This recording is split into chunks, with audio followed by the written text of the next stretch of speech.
আমার নাম জাহিদুল মন্ডল।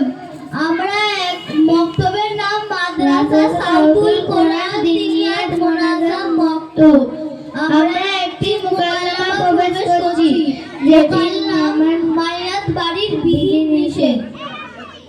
আসসালামু আলাইকুম ওয়া রাহমাতুল্লাহি ওয়া বারাকাতুহু।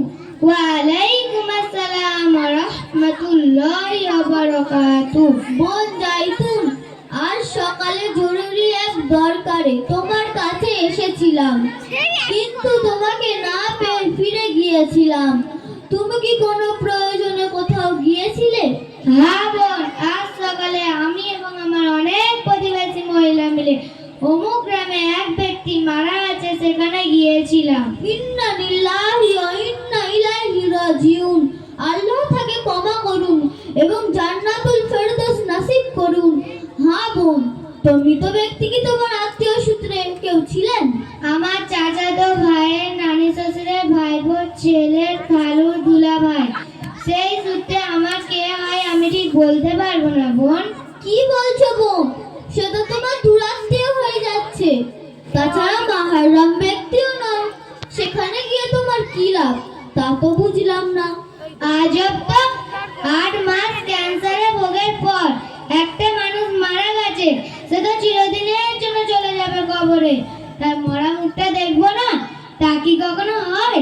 কারণ লাভ লোকসানের হিসাব আসে কোথা থেকে তা তো বুঝলাম না।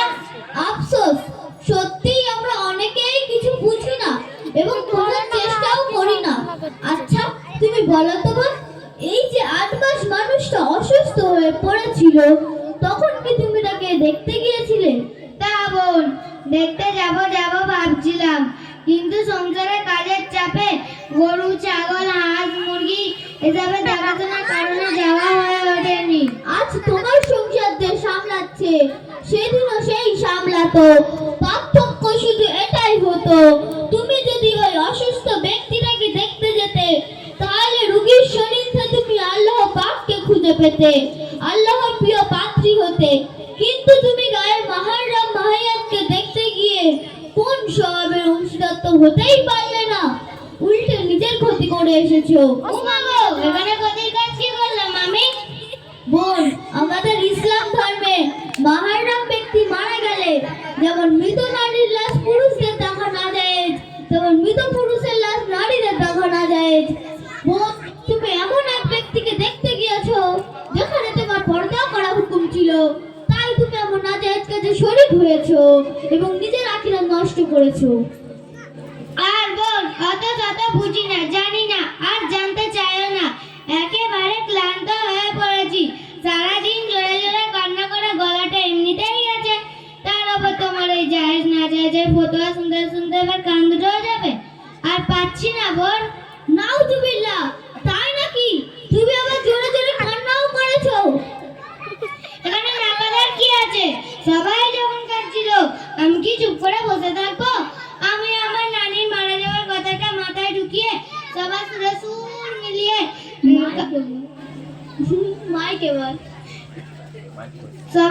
সুর মিলিয়ে কান্না করে নিজের মান সম্মানটা রক্ষা করলাম।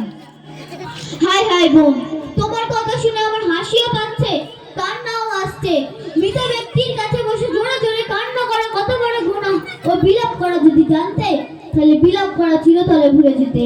এই বিলাপকারী নারীদের জন্য পরকালে অপেক্ষা করছে ভয়ঙ্কর শাস্তি। কেন কান্নাতে ওদের? মানুষ যাবে কোথায়, করবেটা কি? কান্নাতে দোষ নেই বোন, দোষ কান্নার প্রকাশ ভঙ্গি। তুমি মৃত ব্যক্তির বিরহ চোখের পানি ফেলতে পারো, কিন্তু জোরে উচ্চ স্বরে কান্না করা এটা একটা শরীয়ত বহির্ভ কাজ।